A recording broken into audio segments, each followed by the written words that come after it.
সাত সকালে ক্ষীরপাই পৌরসভার বিভিন্ন জায়গায় পোস্টারকে কেন্দ্র করে শোরগোল। অভিযোগ, লক্ষ লক্ষ টাকার বিনিময়ে ক্ষীরপাই পৌরসভার চেয়ারম্যান, ভাইস চেয়ারম্যান সরকারি জায়গা বিক্রি করে দিচ্ছে। কিছুদিন আগেই মুখ্যমন্ত্রী মমতা ব্যানার্জির নির্দেশ দিয়েছিলেন কোনো সরকারি জায়গা বেদখল করা যাবে না। সেই নিয়মকে তোয়াক্কা না করে ক্ষীরপাই পৌরসভার কেঠিয়াখাল সংলগ্ন এলাকার এক ইমারতি ব্যবসায়ী রাজ্য সড়কের ধারে স্থায়ীভাবে বেশ কিছুটি জায়গা প্রাচীর দিয়ে ঘিরে নেয়। আর সেই ঘটনাকে কেন্দ্র করেই ক্ষুব্ধ ব্যবসায়ী সমিতির পক্ষ থেকে বিভিন্ন জায়গায় পোস্টার দেওয়া হয়। বিষয়টি নিয়ে বিজেপির ক্ষীরপাই মণ্ডল সাধারণ সম্পাদক কার্তিক সোরেন বলেন, এমনিতেই ক্ষীরপাই পৌরসভার বিভিন্ন রাস্তা ইমারতি দ্রব্যে বেদখল হয়ে যাচ্ছে। তার উপর বেশ কিছুটা জায়গা একজন ব্যবসায়ী প্রাচীর দিয়ে ঘিরে নিয়েছে। লক্ষ লক্ষ টাকার বিনিময়ে পৌর প্রশাসন সরকারি জায়গা বিক্রি করে দিচ্ছে। আপনারা দেখছেন ঘাটাল লাইভ টিভি। দৈনন্দিন খবর পেতে আমাদের ফেসবুক পেজ ও ইউটিউবটা ফলো করুন। হ্যাঁ, শেয়ার, কমেন্ট, লাইক করতে ভুলবেন না। পৌরসভা জুড়ে বিভিন্ন সরকারি জায়গা চুরি হয়ে যাচ্ছে বলে পোস্টার পড়েছে, কি বলবেন?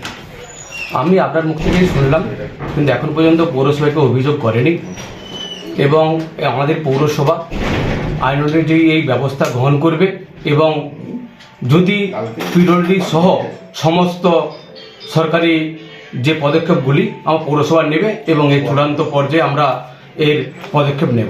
এরকম একটা খবর আমরাও পেলাম, যদিও সরেজমিনে আমরা এখনও দেখে উঠতে পারিনি। যেটা হচ্ছে কেটার সংলগ্ন যে পিডব্লিউডি যে রোডস গভর্নমেন্টের, সেই রাস্তা নাকি জবরদখল করে ওখানে পার্মানেন্ট স্ট্রাকচার হচ্ছে কোনো ব্যবসায়ী করছে। তাই এটা নতুন কিছু নয়, এটা তৃণমূল দল সরকার, তৃণমূল দল চালাচ্ছে। পৌরসভা ক্ষীরপাই পৌরসভা তৃণমূলের, তো স্বাভাবিকভাবে এটা নতুন কিছু নয়। এরকম অনেক পাবেন ক্ষীরপাইয়ের বুকে যারা পৌরসভা দ্বারা মানে পরিচালিত ক্ষীরপাই পৌরসভায় তাদেরই মদতে অনেকেই এখানে পৌরসভায় তার পিডব্লিউডির জায়গা দখল করে ব্যবসা করছে, অন্যান্য অনেক কিছু করছে। তবে মূল ব্যাপারটা যেটা হচ্ছে, এটা শুধু ওরা বসে পড়ছে এমন ব্যাপারটা নয়, এখান থেকে তারা কার্ড মানি খাচ্ছে। আর তৃণমূল সরকার মানে কার্ড মানি, এটা নতুন করে বলার অপেক্ষা রাখে না।